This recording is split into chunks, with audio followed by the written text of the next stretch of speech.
In this episode of Race, Health, and Happiness, we are talking about food. I'm calling this Dietary Equity and Inclusion.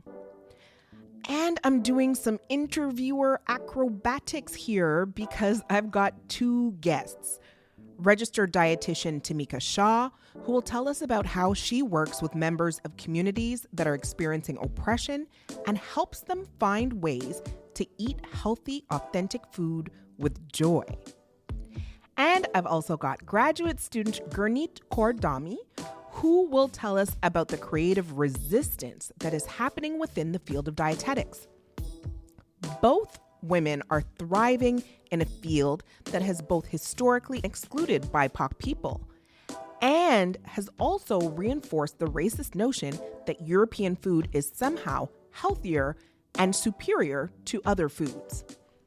Despite this, these two dietitians of color are making magic in the margins, and how sweet it is. We even recorded part of this episode in Tameika's kitchen, so you might want to get a snack as you listen to this one. Bon appétit.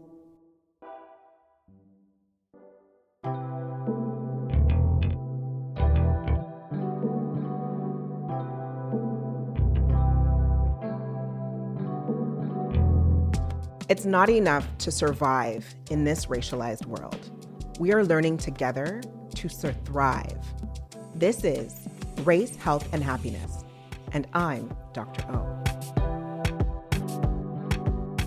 My guest today is Tameika Shaw, registered dietitian and the manager of primary healthcare services at Tameika Community Health Center that has a mandate to serve the Black community in the Greater Toronto Area, along with Indigenous and Francophone communities and the very diverse geographical community. One other thing that keeps it close to my heart is that I also worked there for several years and had the benefit of working with Tameika. So, welcome. Thank you, Dr. O. It's a pleasure for me to be here. I'm excited to talk about my experiences, to learn, to share with each other, and we're also going to be doing a little bit of cooking, so I'm very excited to share with you. Yes, I'm excited too, and hoping I can taste some of that food too. Yes.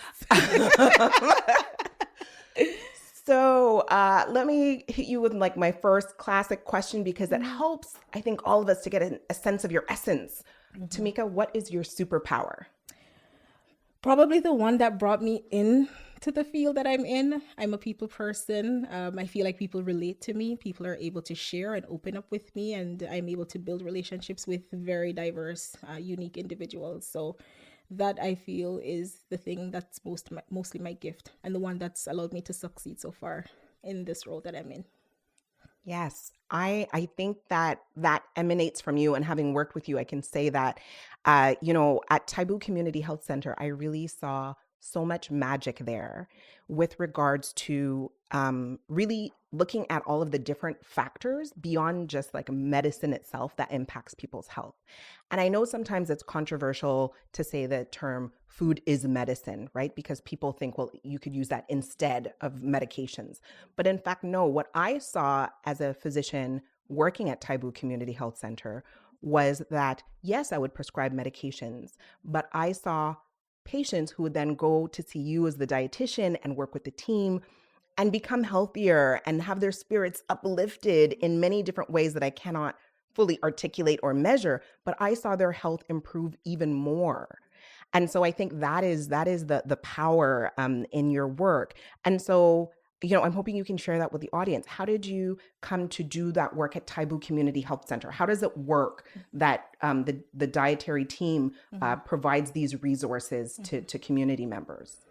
So incidentally, Tameika is one of those things where I knew of Tameika before Tameika was Tameika. I was a student doing my internship with a few of the key founding members, people from Black Health Alliance. So I would hear the words of this new CHC, and it's always one of those things where I imagined giving back to my community or being able to work within a community that reminds me of my family members from people back home. So I think me being there and being in an environment where I'm around diversity, I think it allowed me to thrive. It allowed me to be passionate about serving people and serving people within the community. And I feel that's reciprocated. So people would come in, they see me, and they can immediately relate. They feel as if I can tell her everything I'm eating and I don't need to omit a thing, and she'll understand. So that's one of those key pieces that I know has been helpful and has been part of the success of clients coming through Taibu and being able to see people, see healthcare professionals reflected in them. No, I think that's it. It's about patients feeling safe, and they clearly feel safe with you and feel like they can, tell you what they're really eating. Because yes, when they might not always tell the doctor, but they will tell you. Yeah. And so, I was doing an interview with some medical students, and they asked me what was my favorite part of my clinical work. And I actually said my favorite part was deprescribing, like reducing people's medications, because people had been empowered to, make healthy choices based on, whatever choices they did have. Not everybody has the same resources, but making healthier choices. And I saw that at Taibu. And so we're going to talk about your recipe that you're going to share with us. But can you talk about how you go about being able to empower people, maybe using the soup that we're going to talk about as an example, but empower people to improve their health? So, and that's where I'm going to touch back on the food as medicine terminology that you just used. And because you speak to it so beautifully in the sense of, yes, it's not meant to replace conventional medicine, but at the same time, the impact in terms of social and cultural context, it's so important on people's health, right? So I've seen people where they've been at home, they're isolated, or for some reason they have poor appetite because of whatever illness. And coming to Taibu, amongst others, they're able to improve their intake, able to improve just everything in terms of the social atmosphere. Or in a cultural context, they feel as if they can relate to the changes that I'm suggesting. And so those changes, they resonate. And so they don't feel as if they have to make a complete shift from their traditional diets, from their cultural practices in order to be healthy. And I feel that helps with people being able to sustain and maintain lifestyle changes. And so you've been able to, like this soup that you're going to make, maybe you want to talk about that. That is an example of how you've been able to, empower people and still maintain that kind of cultural, adaptability, right? It's adaptable to different cultures. You want to talk about the soup? For sure. Yeah. So the soup itself uses basic ingredients. It's staple pantry ingredients that I usually tell people try to keep at home. And what is it called again? It's a lentil sweet potato soup. Okay. Right? So this soup for me is one of those soups that it's able to fit many dietary patterns and also able to suit many different taste preferences. And so in a diverse group, I usually tell people food start as food and they start as ingredients. And even if I'm unfamiliar with your specific culture and your specific practices at home, use the spices that you enjoy. I'm going to tell you the basic ingredients, which this soup starts with sweet potatoes, lentils, or any other legume of choice. And then you're going to add in your own spices. So we're going to use a bit of cumin. We're going to use some garlic, thyme, onion in this recipe. But for others, I might tell them add some celery, add allspice, add whatever it is that you have at home. Add a heat if you want. So add like a Scotch bonnet or some cayenne pepper. And because of that, I find it's very adaptable and it's worked really well in a lot of the groups that we have. Pause. This sweet potato lentil soup is pure magic. It was clearly created using the principles of what we call food security, which is about having secure access to nutritious food. This soup is affordable, accessible, nutritionally appropriate, culturally acceptable, and allows the cook to modify the ingredients as they see fit. This is just an example of the creativity that we see at community health centers like Taibu, where Tameika works. And it's delicious.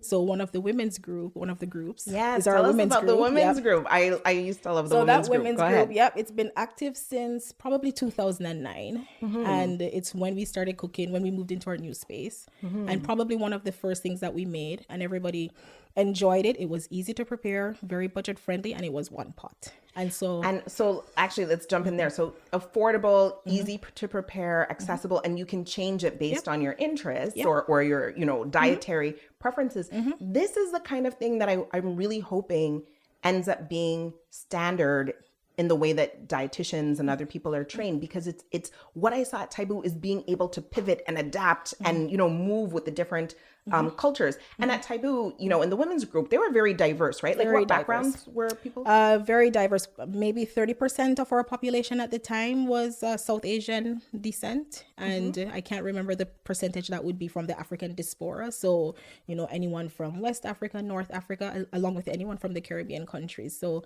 very diverse population. And even by region, you're going to have diversity within the actual cultural and cooking practices. So it's one of those things that I have to say, be adaptable, be open, be understanding, and assure people you don't need to completely do away with your traditional foods, right? Yes. And being able to keep your traditional foods and be heart healthy. And so what happened with the women's group when you introduced this? This was just when Taibu had first set up, right?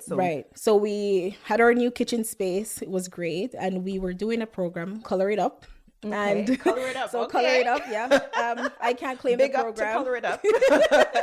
I can't claim the program, but this is a program from Nutrition Resource Center. And the intent of the program was to improve fruit and vegetable intake for family members at home. So it was mostly targeted to women. But Taibu had a lot of seniors and senior women who wanted to cook, and they were active and wanted to be engaged. So I adapted that program for the women. And so this is one of those first recipes that we used. Again, we were looking for quick, simple, easy, and that had ingredients that a lot of people would be familiar with, but then they would add their own spice profile. So, because Taibu has a community kitchen, there's opportunities to, go across the street. Like there's a grocery store across the street to at least pre-pandemic, those opportunity to pre-pandemic to shop together, come back together in community, cook the food, eat the food in community. But then were people able to take it and run with it at home? Did it have an impact outside of Taibu Community Health Center? Yep. So in that specific program and then future nutrition programs, people would take that advice or take their recipes and they would come back and say, Tameika, I tried it at home. My husband loved it. My children loved it. Grandchildren enjoyed it. I could never get them to eat this fruit or this vegetable, and now they're eating it. So it's one of those things where you see the impact in their families and the communities. Yes. And I saw also the ripple effect of these types of programs at Taibu Community Health Center, because I would see, patients, and yes, after a while their diabetes or hypertension might get better. But I also saw patients just by being together and their mood improve, and, like pain medications and other things that I was able to reduce because they were doing better. And so there was, I call it like a magic, right? Because it's a number of different factors, but your contribution to it, bringing that energy and vision as a dietitian, I hadn't seen before. And I think a lot of people don't have that benefit. How did you, it's not standard for dietitians to be inclusive and use that diversity lens. So how did you come to do that?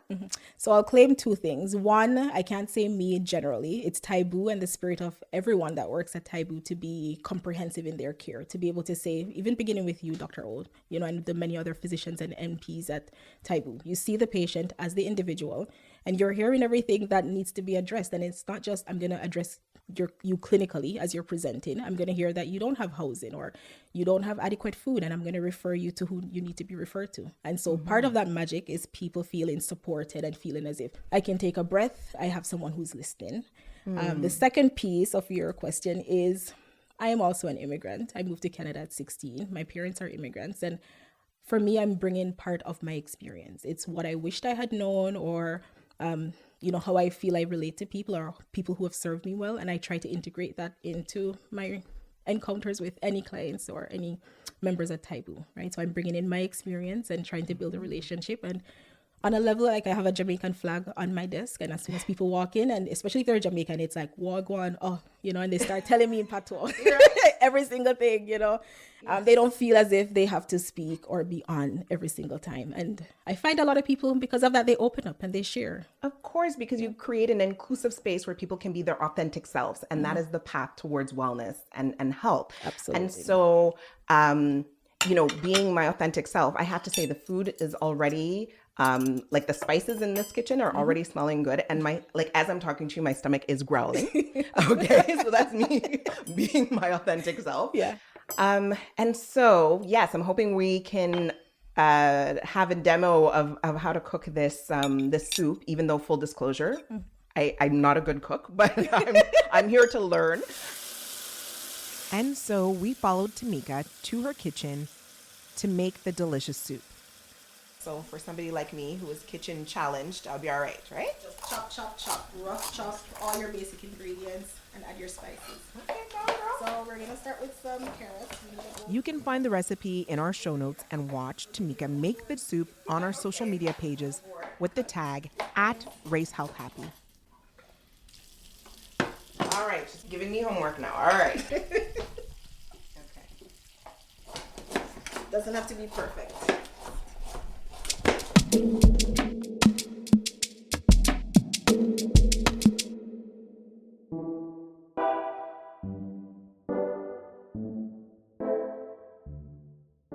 Tameika is really unique in the field of dietetics, but we need more of that magic that's happening in the margins also happening in the center of healthcare.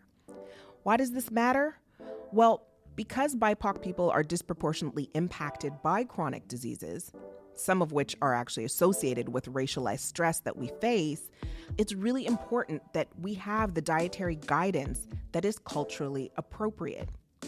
Unfortunately, the 2020 National Survey on New Graduates in the Field of Dietetics showed that 80% of respondents were white, 12% were Chinese, 3% South Asian, and 1.7% were Métis. There is a severe underrepresentation of the last three groups, and of note, Black isn't even a category in that report. So I guess we're unicorns in that field too. To unpack some of these issues of inequity and exclusion in the field of dietetics, I also chatted with dietetics student Gurneet Dhami, who is pursuing a graduate degree at Mount St. Vincent University in Nova Scotia. Her research focuses on the experiences of racialized dietitians. She self-identifies as a South Asian Sikh Punjabi woman. She told us about her experiences as a dietetics student and how that inspired her to do this research. First of all, when you get into dietetics, we would talk about like this group, indigenous people and racialized people are at higher risk for like heart disease and things like that. But we never learned why. Maybe I brought it up a little bit in my other classes, and we're not talking about that. We're talking this part about this community, and we had like a culture class too, but I don't think it did justice. It's like you just it's kind of like a multicultural view. Like, oh yeah, it's so great. We live in a diverse nation. We eat diverse food. Let's learn about everything. And then, hey, I eat chickpeas too, or I eat like this. And I think it was done in a very, when I look back at that class, I was grateful to have like a racialized professor. She talked about racism and things like that. But you would notice in the classroom, there would be silence. Yeah. There was a silence when I used to bring up uncomfortable things. And I know in one of my public health courses, I would like bring up stuff about like, I don't know what it was at that period in time. People wanted to make community gardens everywhere. I'm like, what about community that has high rates of violence and people are working 2-3 jobs? Do you really think people can afford to keep a garden going? They have other priorities. And I think it was hard for me to bring up the fact because now when I really reflect back, there was a lot of like privilege. I would hear people like going to the farmer's market. People would do all these other type of things. And I'm like, I don't do that. And people in my community, like the farmer's market, I would go to as a flea market.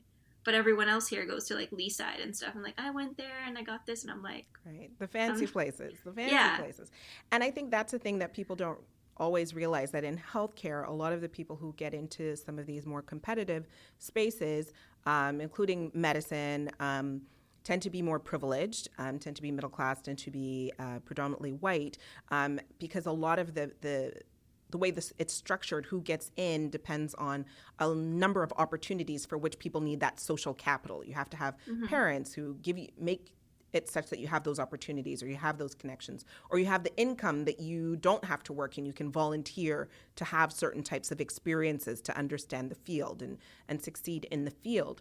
So then now you're working on some research to amplify the voices of racialized dietitians. So do you want to tell us a little bit about the research, but in particular, what some of the findings were? I understand the publication world and the publication game. You can't tell us everything, but I think you could probably give us a little something. I feel like something that's really come up a lot is the need like the desire to have this conversation, and it's just not been had openly. So there was a lot of like feeling thankful they can finally say things, or when you do reflect back, there's a lot of incidences that happen that you didn't know were like a lot of discomfort. Again, it's a lot of discomfort has been raised by situations, and that re-traumatizing yourself of remembering someone made you cry, remembering the anger, the gaslighting. So there's a lot of like stories that are very emotional. Pause.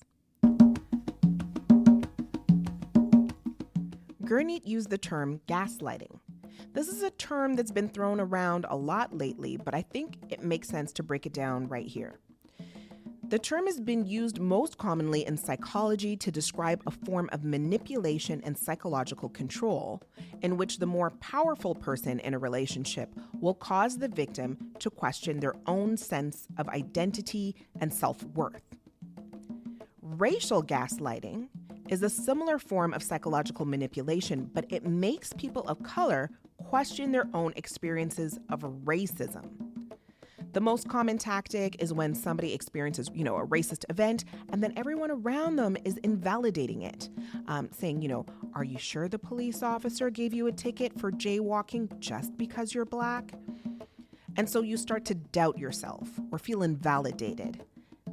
And after a while, that kind of experience takes a toll.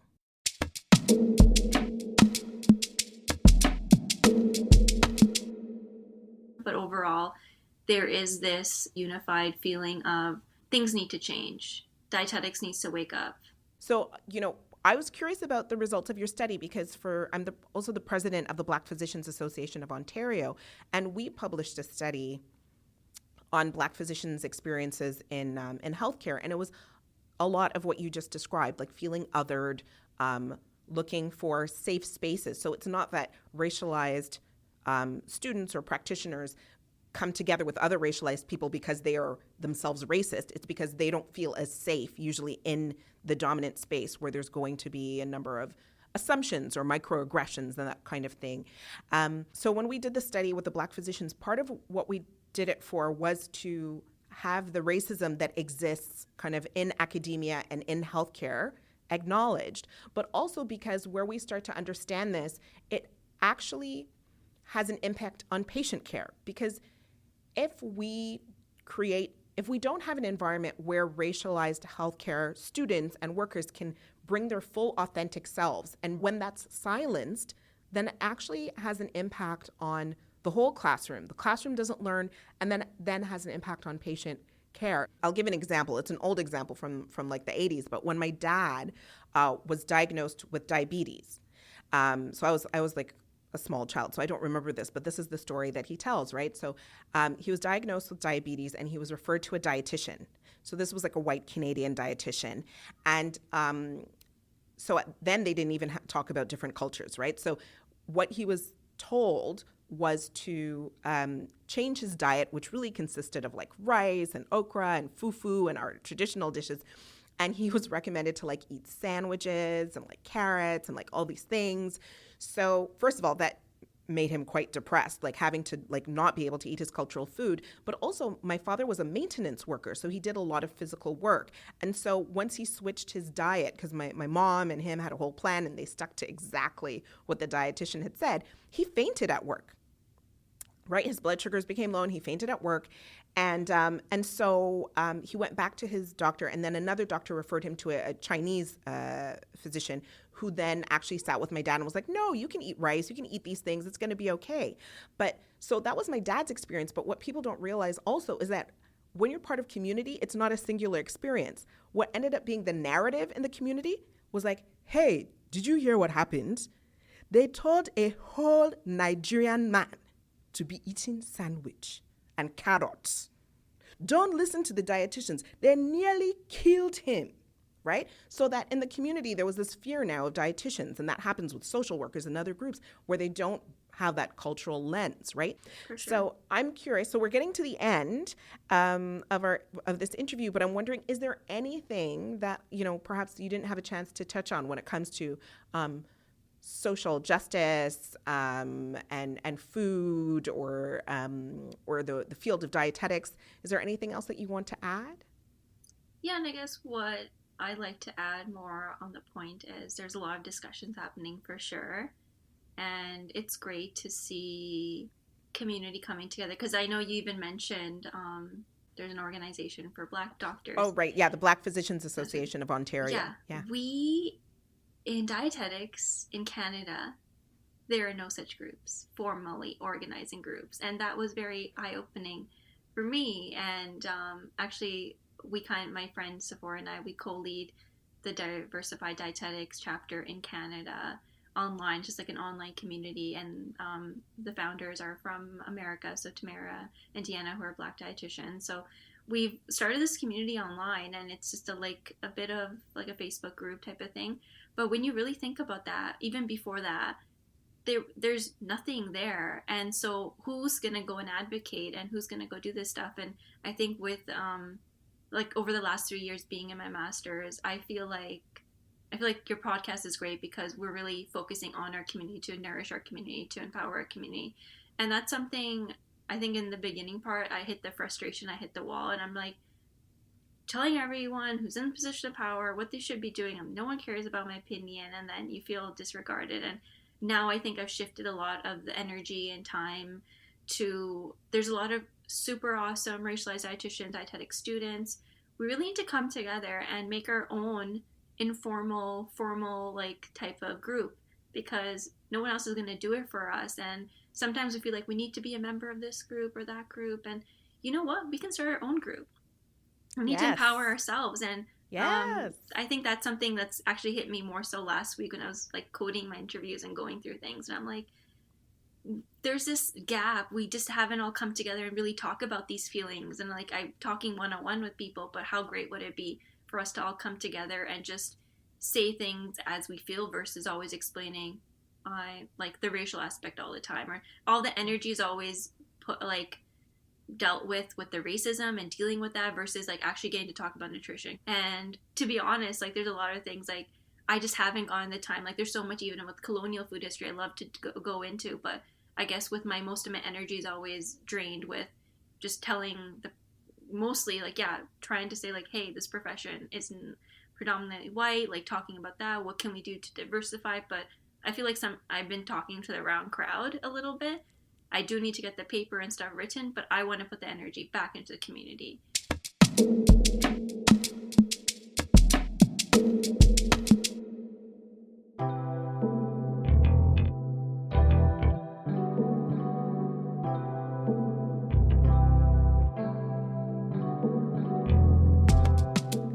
Goodness, I think it is so amazing that Gurneet wants to put more of her energy back into community, because honestly, that is where she will be needed most. Now, I am delighted to let you know that since that recording, the Black Dietitians of Canada has been established, and Gurneet's group, which is called Diversified Dietetics, is growing every day. We come from communities where there is great wisdom around food and prevention and healing, and we need to harness that and celebrate it. We need to resist that tradition of thinking that European food or ways of eating is superior. There is wisdom in all of our different cultures. This has been a really cool and delicious experience to focus on food. So special thanks to Gurneet and to Tameika for being my guests. If you want to get the recipe, please check out the show notes or any of our social media platforms. I'm looking forward to making that soup myself, and I'm hoping you will try the recipe too. Our producer, Dr. Carl, ate it up right after the recording, so you can check out his photo on our Instagram page. It is an image of pure joy. I'm sure you'll agree. I'm Dr. O, and I hope you find opportunities to gather, eat, and laugh with whomever in this world makes you feel healthy and happy.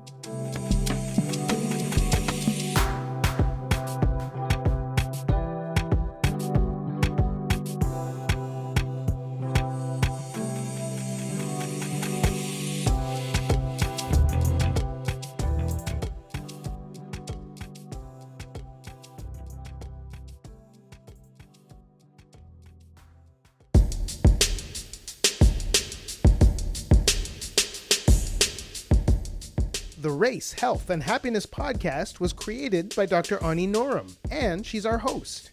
The show is produced, edited, and engineered by yours truly, Dr. Carl Cabasel. Our technical producer is Obadiah George. Awit Siam is our research and resource manager, and Sinthu Senthil Mohan is our medical research consultant. Promotions coordinator is Jordan Gibson, and social media coordinator is Latoya Powell. Javiera Gutierrez Duran is our logistics coordinator, and JL Joseph is our production intern.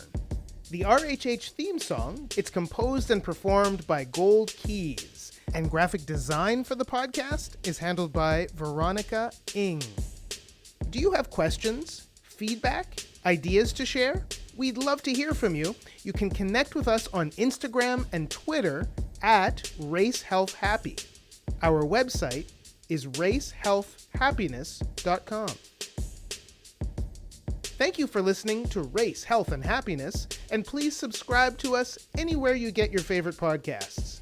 I'm Dr. Carl Cabasel, and we'll talk with you soon.